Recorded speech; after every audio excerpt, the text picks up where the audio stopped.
Welcome to For Real I Do with Brittany Ellis, the unfiltered side of weddings. From planning truths to vendor insights to navigating design, culture, and family dynamics, this is for couples who crave clarity and vendors ready to elevate. Your insider pass with just a little oversharing. Hey everyone, welcome back to For Real I Do. So today we're going to be diving into something that I feel like is just really important to talk about.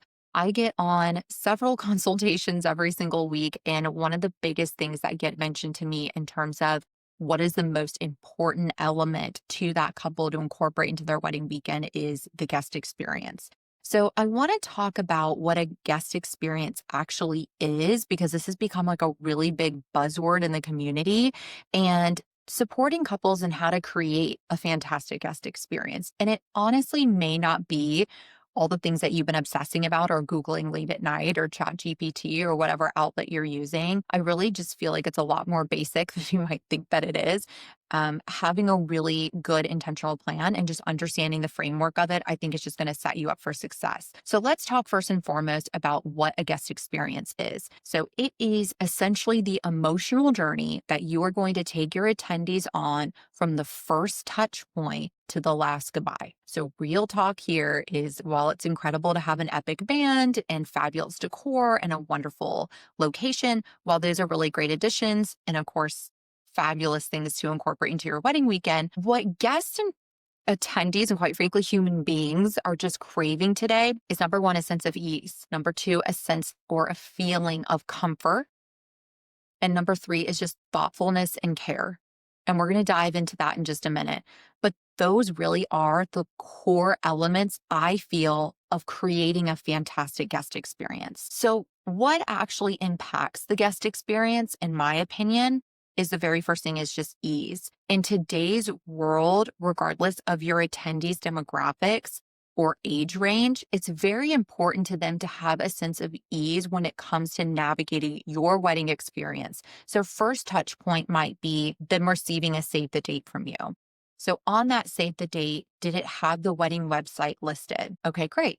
Did it have the access code to that wedding website listed? I hope so, because if they go to the wedding website and you've made it private and you didn't share with your attendees what the access code is, you now run into your first roadblock. And that sort of sets up, while it's not going to ding your entire guest experience, right? It's not the best look to be disorganized from the very get-go. So you want to make sure, again, the first touch point might be that save the date. Maybe it's an e-blast, but essentially you want to make sure that that's streamlined. What does that also mean? The wedding website's actually ready to go, y'all.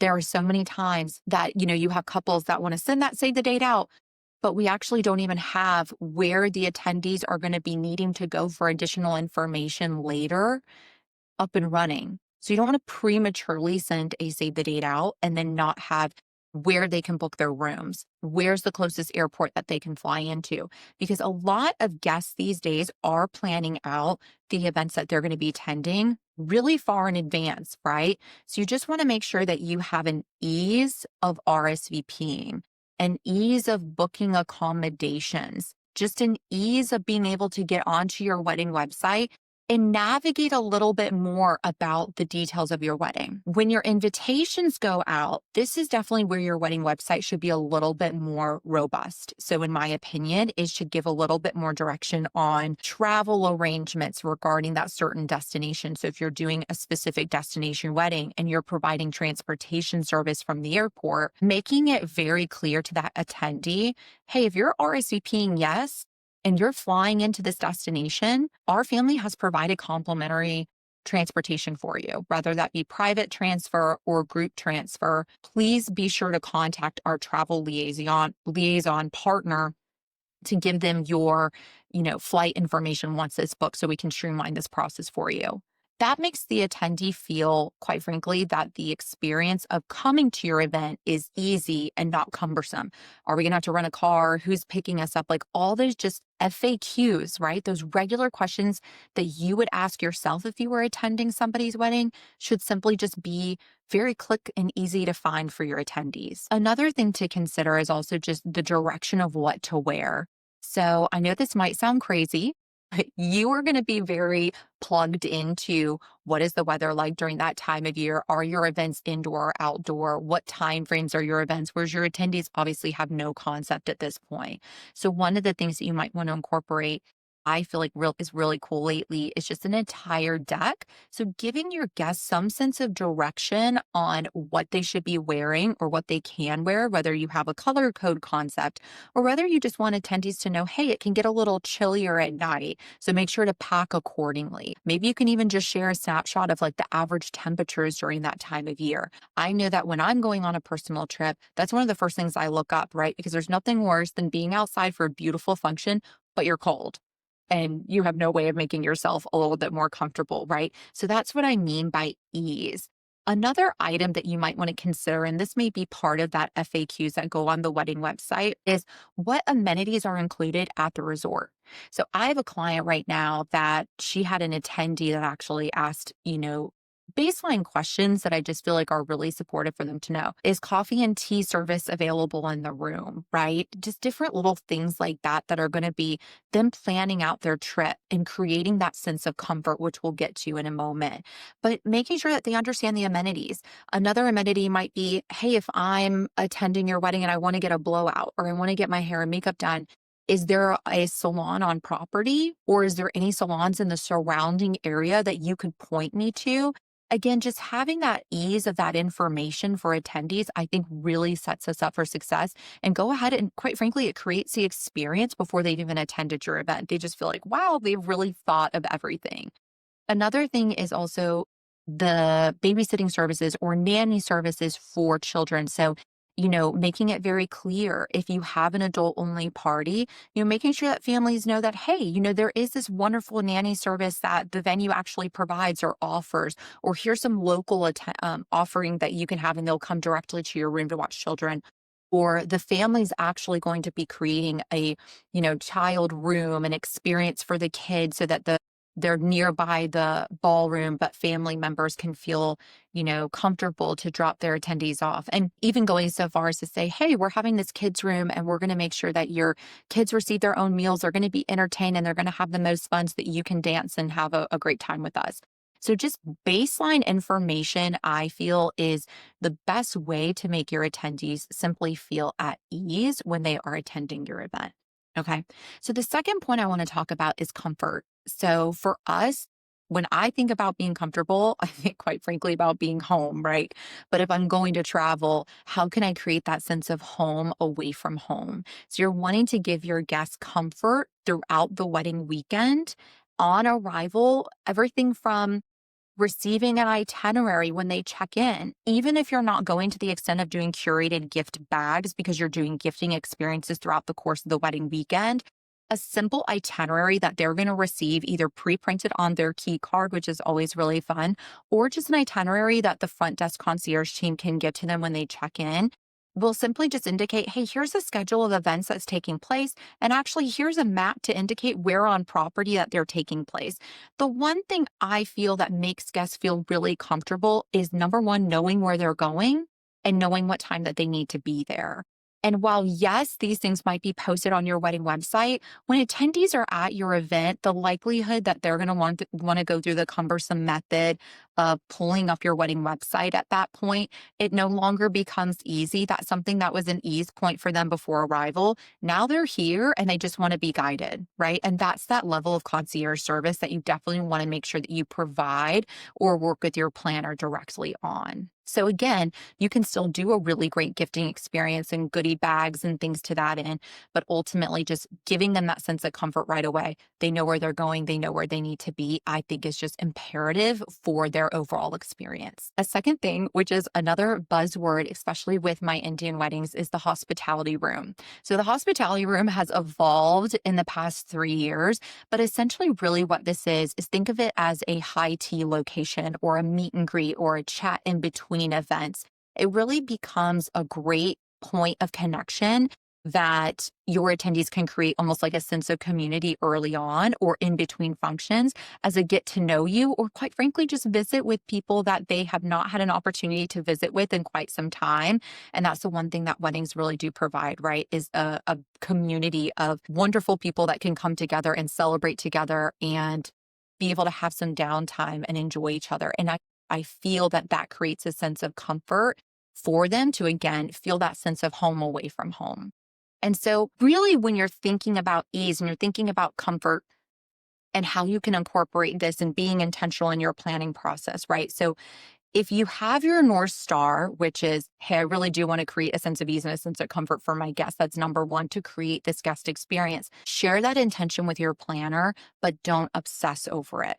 Okay. So, what do I mean by this? I promise you, just as I've shared now, this is not rocket science. This is simply just good old fashioned hospitality. Walk in the shoes of your attendees and simply navigate their journey from first save the date to the final farewell, right? Farewell brunch. Think about the ease of transition of them getting that initial save the date. Does it guide them on what to do next? Or does it say, hey, more details to come? So ultimately, you just want to make sure that everything that your guests are touching on gives that sense of ease and comfort. And so ultimately, one of the one things that I always like to say when, it comes time to RSVP for your wedding is taking the time, or your planner should take the time to group all of your attendees together so that when the head of the household or whoever is associated with that group is going to actually RSVP on your online website, that everyone's already grouped together so they can simply RSVP for everybody in the house at one time. What happens when you don't take the time to make sure that people are grouped together, invited to the right functions together, is it becomes a really cumbersome experience, right? It's like I'm going online to RSVP for this event, but then my husband's going online to RSVP for his event, but then my son is attached to where my husband's going, but then we're not together. And then you're calling your host to say, hey, I just want to make sure you have us grouped together. It just, again, causes that sense of discomfort or lack of clarity, which isn't what we're aiming for, which is, again, that ease and comfort to create that overall guest experience. In terms of when you transition to the on-site, we talked a little bit about when your attendees arrive and they're getting this itinerary. Another thing, or just baseline information to think about in terms of guest experience once they've arrived, is taking their temperature into consideration. So again, maybe on the wedding website, you alluded to the fact that, hey, it's going to be a little warm. Hey, it's going to be a little chilly. But also, what have you done as part of the planning process with your designer and your on-site management team to create comfort factors surrounding the elements, right? So if it's too warm or might be a little warm outside, are we bringing in sun canopies or some sort of a shading to make sure that guests and attendees feel comfortable during the actual event? Or are we doing like little beautiful fans on each place setting that they can use at their comfort during the events? Make sure that there's obviously plentiful water stations everywhere. I mean, again, this is just baseline to create that sense of ease and comfort on site. So the other item might be if it's cold outside, naturally, if you want to get into heaters. Although the only thing I'll say about heaters is literally, unless you've been to an event, that literally, unless you're like standing exactly next to the heater, you usually don't get the full benefits of what that heater provides. So just keep that in mind that, if you're utilizing heaters, you might need the appropriate amount for the guest count or also feel free to pass out like pashminas, things to that end are going to make a really great gifting experience, but that serve a purpose, right? To keep in mind with that ease and comfort, or that North Star of creating that overall guest experience on site. Okay. And then a couple other things just to consider when they are on site is just greeting guests with offering them a welcome drink or clear directional signage on where to go, or a friendly usher that sets the tone immediately that guest feels warm and welcomed and they know where they're going and they feel ultimately greeted, or that sense of hospitality when they get on site. Another item, which again for me is baseline, but just important to incorporate in your planning, is to think through the transitions. So smooth transitions between the ceremony, the post-ceremony lunch. How long do they have until they need to be ready for the cocktail hour? How are guests transitioning into your ballroom or your tent space? You really do want attendees to simply just feel guided and it to not be a cumbersome event to get from event number one to event number two. This is incredibly important for those who are doing what we call offsite properties. So if you're getting into transportation for guests, trolleys or private chauffeur or, shuttles, you really want to make sure that guests understand the timeline of which the transportation is loading in and make the transportation itself a guest experience. So if you are loading onto a trolley to head over to the ceremony space that's 15-minute jaunt away, do you want to have a water bottle or a nice little snack? Or maybe you get car sick and you get stuck in the back. Did they think of something that would help to ease your nausea or just in general make sure that you feel comfortable with that ride? Those are the little things that guests really do remember when they leave your event more than anything else. Just making sure that you're honoring that comfort, right? You're giving them access to the things that are going to make them feel at home. You're thinking of things that they are already going to be wanting ahead of them, right? And for me, lastly, but most importantly, is to be present. To me, you cannot be present without an effective timeline, without effective vendors, without someone who has put together an appropriate plan for you, because guests are always going to remember, were you able to even visit with them? Were you able to laugh with them? Were you able to hug them, right? Were you able to enjoy your night alongside them? Because that's what ultimately seals the deal for guest experience and creates that lasting connection is if the guests were able to actually enjoy and celebrate with you. And what happens is if you have a couple who is being pulled in a million different directions, or there's not really that clear sense of organization, or events are running late or behind, they're not going to really get that seal the deal guest experience. So even though you've created, direction or you've created comfort for them, if they didn't feel like they connected with you while they were there, it is one of the most important items that you really want to make sure doesn't get missed, right? Because ultimately that will impact, did all of those other touch points really hit the mark if they weren't even able to give you a hug or have any sense of interaction with you to congratulate you for their taking the time to be there with you for your wedding weekend, right? So in closing for today's episode, I really do want to invite you that when you think about your wedding day, think about the feelings that you wish to create. And everything else, I feel like it's just going to come really easy and it's going to just come together when you keep this in mind. And when you create space for rooting these things in comfort and care, you'll create memories for yourself and others that will truly last a lifetime. So if this episode resonated with you, and I really would encourage you to continue growing our community and share it with a friend who's in wedding planning mode, because sometimes the biggest disruptor is realizing that the best weddings aren't the ones with essentially the most elaborate decor, but the ones that have truly the most heart and the most thoughtful intentions behind them. So thank you so much. And until next time.